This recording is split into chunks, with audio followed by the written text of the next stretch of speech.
Hello, I'm Liam Sharp. Welcome to Forbidden Planet TV.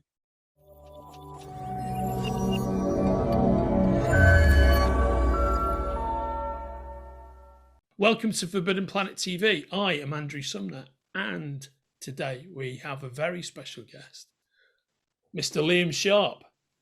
And we also have hey mate, how you doing? We also have a special guest star, Mr. Garth Ennis. All right, how's it going? But we're here to talk about Liam's new image book, Starhenge, which is coming out in July, which is an epic piece of work, as you will see if you check out the previews that have just gone up online. But Liam, what can you tell us about it, mate? And what can you tell us about the genesis of the whole project? Well, it's one of those ones that's... So back when I was at school, I got really into mythology, like Greek and Roman mythology. I would just... I was fascinated by it. But there was a point where I thought, hang on a second, why don't we know anything in England or the British Isles, the UK, about mythology that's closer to home and the Celtic myths and all of that? You know, it just seemed like there was a big hole in my knowledge, and just generally out there, it seemed like everyone just focused on the classical stuff, Egyptian sometimes, but mostly Greek and Roman stuff, a bit of Viking stuff sometimes. So I just really got into that. And also, as you know, my wife, Christina, she's half Irish, and so her dad was very, very much into the Irish mythology, and we used to spend an awful lot of time talking about all of that kind of stuff. And I always thought that, obviously we had Slain, or Slania, depending on how you choose to say it, but there was nothing so much about like Arthur that I thought was sort of, I don't know, going more to like the earlier stuff, the Geoffrey of Monmouth stuff, as opposed to like it always seems to like be related to the Sir Thomas Malory stuff, the chivalry. Malory looms large on Arthurian literature. Yeah. So it had been something sitting around in the background for a long time, and I wanted to do it, but I also liked the idea of like, you know, the T.H. White once and future king, and like Arthur's buried and is going to come back. What's the future aspect of it going to be? And you must, of course, you know, Camelot 3000 and that kind of. Of course, yeah. I liked the premise of that, but I found it slightly like, I know, clinical a little bit. Yeah. I mean, Brian's art is stunning. Of course, it's Brian Boller. But I always thought that King Arthur was sort of super shiny and not very dirty, and I wanted to do something that was a bit more 5th century related, but also had a hard sci-fi element to it as well. So I mean, it had been stewing in the back of my head for a long time, and then it just came to a point where I just had a window, and I thought, okay, this is it. So I've got to jump in now, you know. I finished the Green Lantern, I finished Reptilian. And I had time on my hands, and it's been a good 6 years lead into this. And because I'd done the painted stuff with Garth, and I knew that that's kind of the vibe, I hoped there'd be some sort of follow through, just people being more used to seeing me doing that full color painted stuff. So I just jumped on that moment really. But it was interesting. Our mutual friend, Nick Abadzis, has been helping just sort of in the background, just feeding back and everything. Because one of the things I found early on was, initially it was like, what voice am I going to have? It's going to have because it's real hard sci-fi future stuff. And I quite like that sort of Warren Ellis, heavy, creator layers of words and ideas and concepts. I like that kind of stuff. But it's a bit ponderous. And then the other alternative was to have Taliesin do the story, and he would be the voice. And I started writing that version, and that was ponderous in the most sort of old-fashioned kind of like fantasy way, which was also tedious. And I was like, this is not going to be any fun for anybody. It's going to be really horrendously tedious book to read unless you are a complete nerd and into your, Geoffrey of Monmouth. Which, I can forgive anyone for not being. Uh, so then it was a case of, okay, I need a present day thread to the story, and that's when Amber Weaver sort of came in, which is actually, our son's got a teacher called Amber Lineweaver, which is like the best name for a comic character. So Amber Weaver became the sort of main character in it, and she ended up telling the story.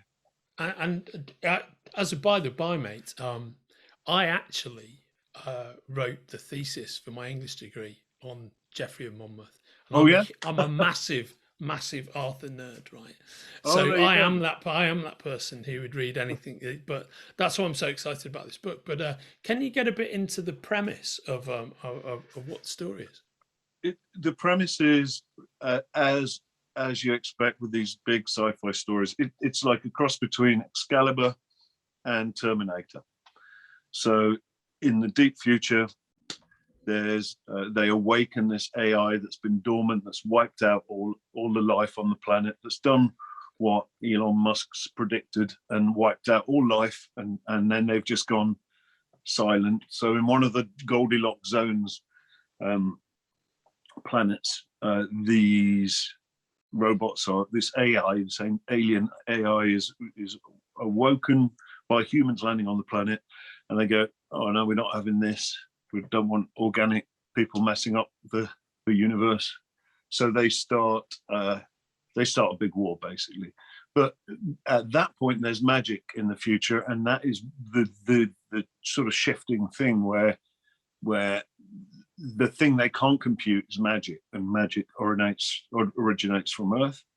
So it turns out that the Merlin is from that time, and he gets sent back in time because the robots basically wipe out. They start going back in time and wiping out anything magical. So they find the sources of anything magical and start wiping it out.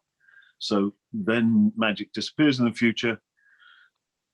It gets so convoluted. These sort of big stories, they get ridiculously convoluted. But basically, there's like an Earth Queen who's connected to everything, and she's embedded a thing in case anything like that was to happen. It's sort of it's on a timing thing, so it triggers it, and she's basically informs herself that the timeline's changed, magic's vanished, and they're now in a sort of chromatic snub.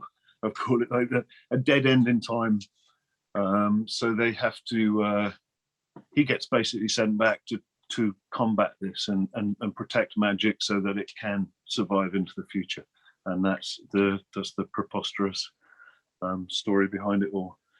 So yeah, so basically you're talking a future with no magic, 5th century where there was magic, and everything in between. The timey-wimey stuff. I love it, mate. I mean, it's very ambitious, and you're very ambitious in your scope.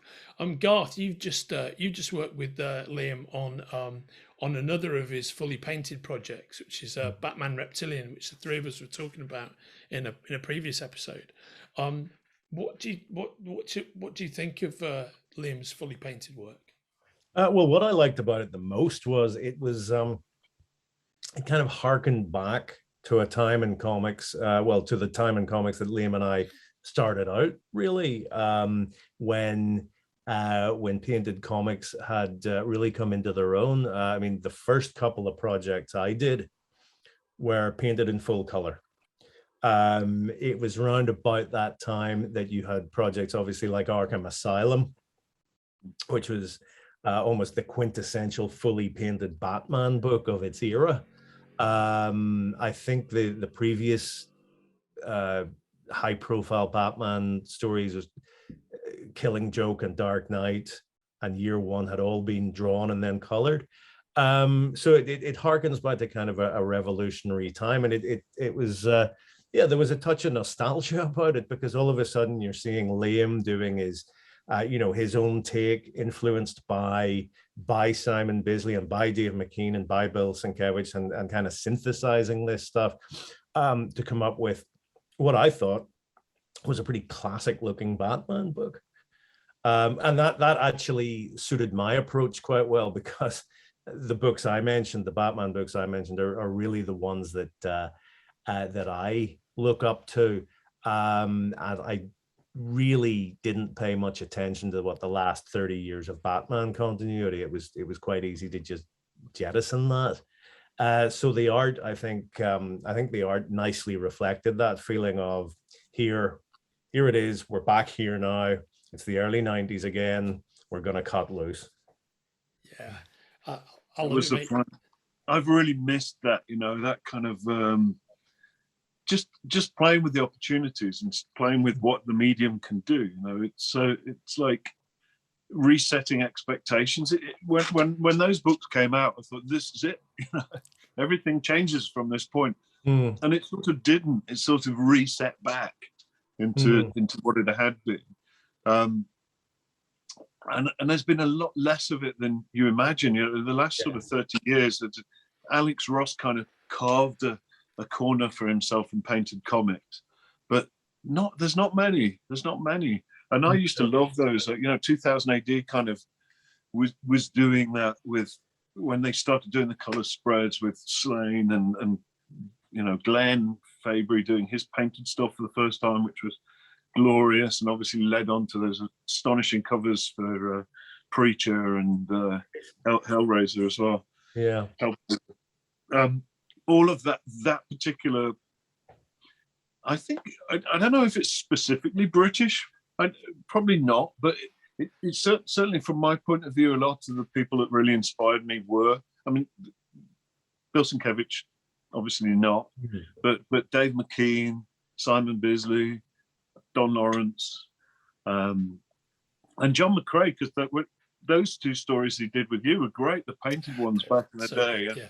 He did a nice job. It's interesting you mentioned, John, because there were really two problems with fully painted comics. One was they took a long time and a lot of effort, and the art of many artists, unlike yourself, didn't like doing them. John was one of those guys. He really didn't like doing it. He wanted to get back to black and white. And I think the other problem was there was a tendency to sort of run that into the ground. 2000 AD had a lot of sort of Bisley-esque artists who couldn't go anywhere else with it.